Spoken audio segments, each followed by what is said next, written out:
My name's Darren Williams. I'm the rowing coach for the United States Invictus team who are going to be taking part in the 2020 Games in The Hague.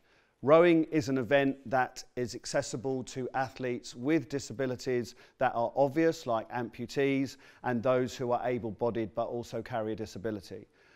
Statistically, we believe that rowing involves 70% of the muscle groups, and in Invictus there are many different categories for the different disabilities suffered by the athletes. There's the full sliding seat option, where an athlete is able-bodied or has a disability where they have two legs, albeit one could be a prosthetic leg. And then we have the fixed seat option, where the athlete only rows with their trunk and their top body and their arms. Incredibly good for rehabilitation for athletes, both physically and mentally, and is a really good exercise for baseline fitness. In the Invictus Games, the athletes will row over 4 minutes, and the winner is the person who rows the furthest distance. And then a couple of hours later, they will row in the 1 minute event. Same rules, you go as fast as you can for 1 minute, and it's the athlete who rows the furthest who wins. In just a second, we're going to set some athletes up on the rowing machines, and I'm going to explain to you how it works depending on the different disabilities.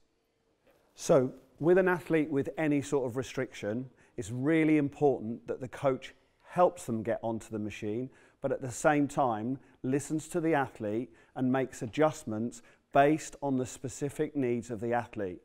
Most athletes want a different setup. The basics are the same, that for a rower like Victor, he's rowing with his top body only, but I have to listen to the athlete and make adjustments here, and where he's sitting based on his specific needs, and that's really important. The rowing machine has a number of settings. This setting on the side increases or decreases the resistance that the rower will feel as they pull back on the handle. In Victor's case, because we're about to do the warm-up, it's important that the damper setting is on the lowest setting, because he isn't yet warmed up, and we have to get the blood flowing through his arms and his trunk before we go into the main warm-up. So the damper setting will be right down to 0, and Victor will start to row with just his arms. Once he's done that for 2 minutes, he will then incorporate his back so that we progressively warm up the body, ready for the exercise that's about to come. This is important because it gets the blood flowing through the muscles, it gets him ready to work, and it doesn't strain his muscles unnecessarily. After 2 minutes, what he will do, he will then incorporate his arms and his back, which is how Victor rows when he's actually racing. What I would do is, while he is rowing, I would film what he's doing so that after the session I can give him feedback. The reason I do that is, if I start to talk to him while he's rowing, he would have the tendency to look up at me, which is going to twist through his spine, which I need to avoid, as he already has a pre-existing condition which I don't want to make worse. So I would let Victor do his session, I will video him, and afterwards we'll sit down and we'll go through that technique of how he can row better, but also, very importantly, how we can avoid any injuries. With any athlete on the Concept 2 rowing machine, we're looking to get the maximum amount of distance with every pull of the chain.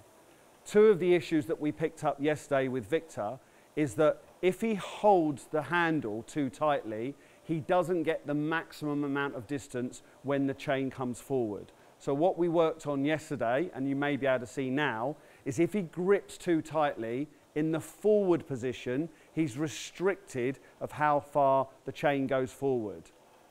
One of the coaching tips we gave him yesterday was to do what we called piano hands, which is where he releases slightly the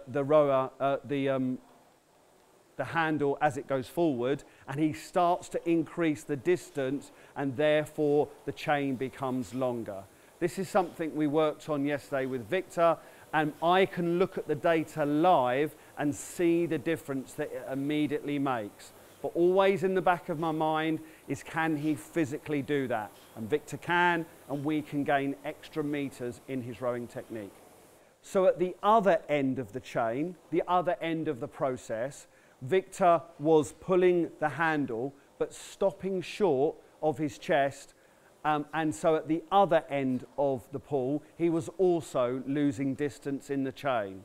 What's really good about this particular machine and about apps that you can get on your phone, they will tell me instantly exactly how far that chain's going. And as you can see, Victor's stopping short of his chest. So what we got him to do is we got him to bring it up higher and into his chest, and I can see live how that data changes, and now the chain is opening out more. So every time he makes a stroke, he's getting, in this case, about 15 extra centimeters. Bear in mind, in the 1 minute race, he could be doing as much as 45 and 50 strokes. 50 strokes times 15 centimeters is a lot over the course of the 1 minute, even more over the 4 minute.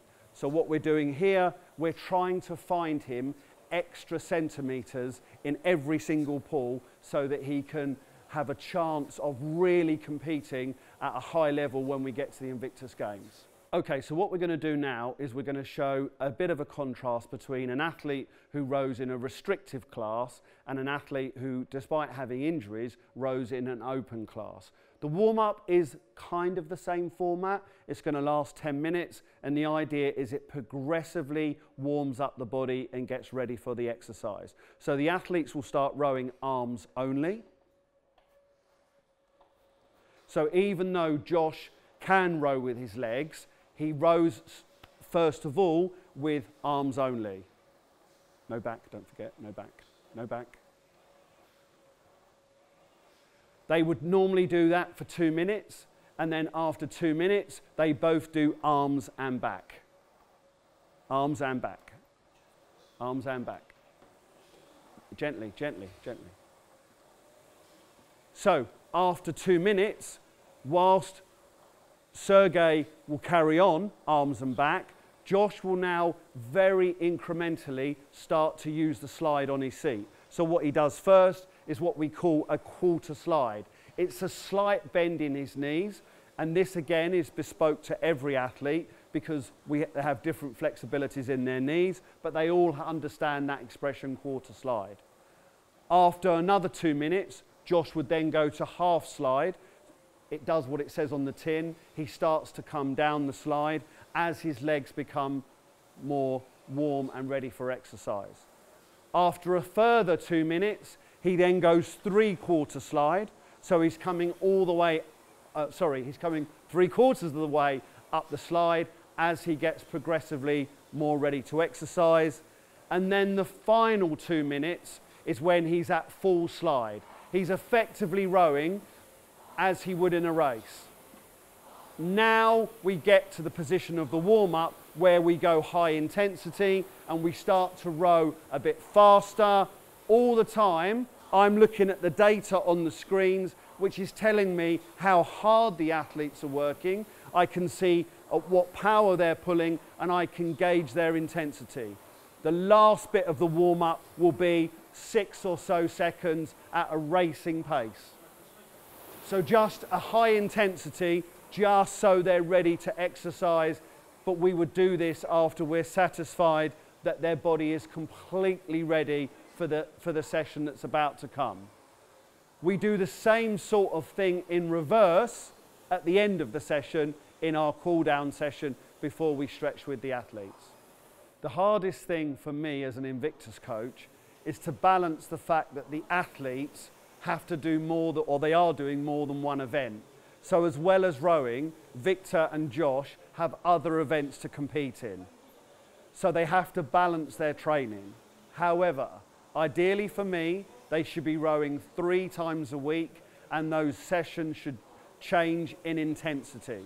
There should be 1 sprint type session, 1 medium level session, and 1 a bit longer.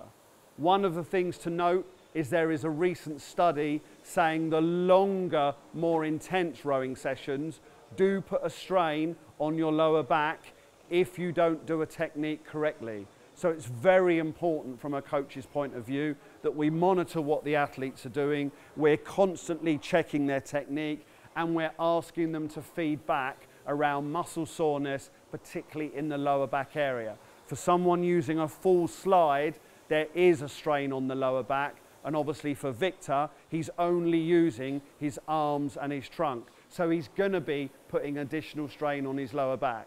So we have to monitor that. We have to refer them to recreational therapists when we need to, but ideally for me, 3 times a week. The guys in the Invictus team have to take photographs of their data and they have to send that to me so I can look at what they're doing. But I'm so data rich with the things that I can get from this and from the apps on their phone. Sometimes I don't even need to be in the same country to monitor what they're doing and chart their progress. Number 1 priority is injury prevention. And like I said right at the start, this is the best exercise in the world, bar none. 70% of your muscle groups are being used, and my experience of working with the veterans, it's not only good for them physically, but it really helps them recover from significant injuries.